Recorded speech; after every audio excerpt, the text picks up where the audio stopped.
no? Eto na.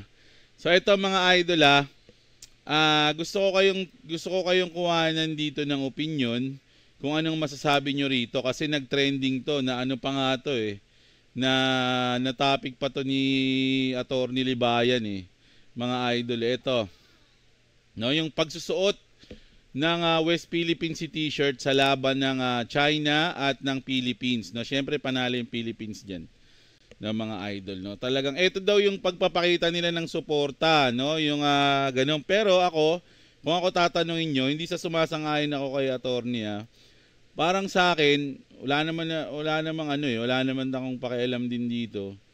Kasi nga syempre kung nanalo tayo hindi sa totoo lang, ano ako dito. Parang hindi ko nagustuhan din ng onte, no. Onti lang naman, mga lodi. Kung trip din nila, wala naman tayong pakialam kasi siguro meron silang mga agenda sa sarili nila, no. Pero ang sa akin kasi dito, ang thoughts ko dito, kung ayaw mong gawin sa'yo, ganun lagi Ganun lagi dapat, mga idol. Kung ayaw mong gawin sa'yo, wag mong gagawin sa iba. Halimbawa, kung nasa China ngayon yung laban, tapos yung mga government official doon, pag laban ng Pilipinas sa China, nagsuot ng ganito rin yung mga government official doon, nakalagay naman South China Sea. Tapos nanalo yung China. Ano nang mararamdaman ng mga Pinoy?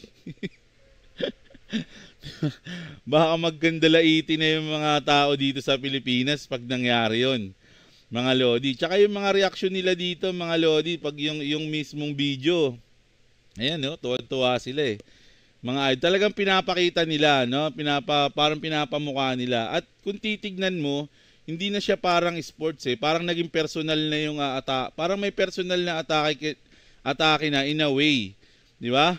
Kasi may suot kang ganito 'di ba? Tas natutuwa ka na tatalo yung China. Alam niyo mga idol, ito hindi naman sa inaano ko yung China, pero hindi lahat ng mga Chinese, mga lodi, mga Chinese is natutuwa o payag sa ginagawa ni Xi Jinping. Lagi tayo nag-news niyan dito, mga lodi.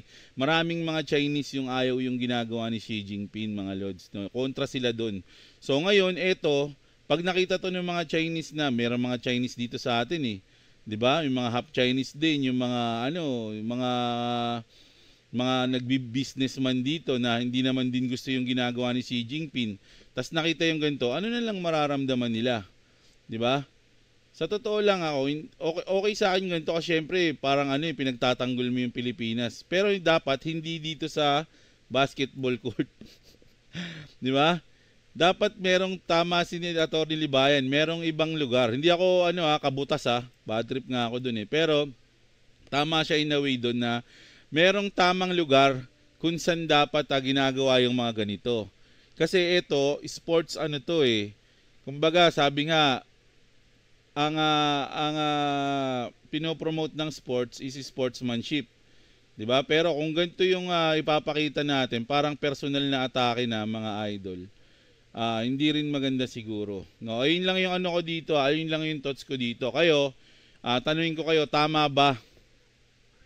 Tama ba yung ginawa nila dito? Kahit na tumutol kayo sa akin, alam ko medyo maraming baka sasalungat sa akin dito o tututol.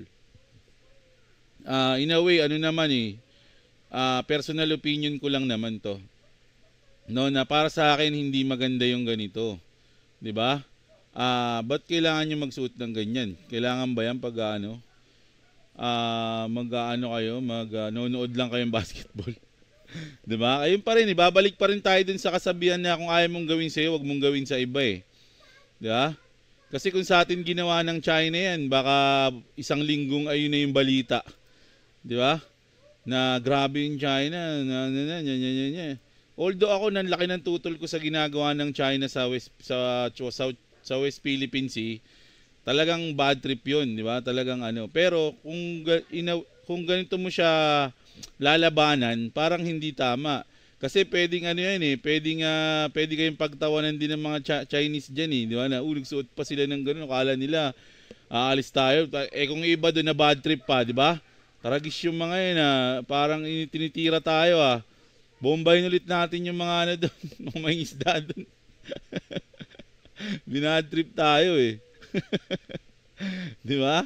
So, siguro nung pinag-usapan nila to, alam naman nila na may epekto to eh. Kasi syempre, may media eh, 'di ba? Tsaka PIBA yan, marami manonood. So, alam nila na magkakaroon ng epekto yan o maraming reaction kang makukuha, no? Ayan. So, siguro, ewan ko. Kayo, mga idol, ano sa tingin nyo rito? Comment lang kayo kung tama o mali yan. O kung gusto nyo mag-explain din, babasahin naman natin yung mga comment nyo eh. Di ba? Pero ako, medyo sablay sa akin to mga idol. Di ba? Kasi dun nga eh, babalik pa rin tayo dun sa kasabihan. Kung ayaw mong gawin sa'yo, huwag mong gawin sa iba. No, hindi porkit na gumagawa sila ng masama, eh babalikan mo na sila ng ganyan din, di ba? Nang parang personal din na atake. So, para sa akin, ano yun? Not good. Not cool.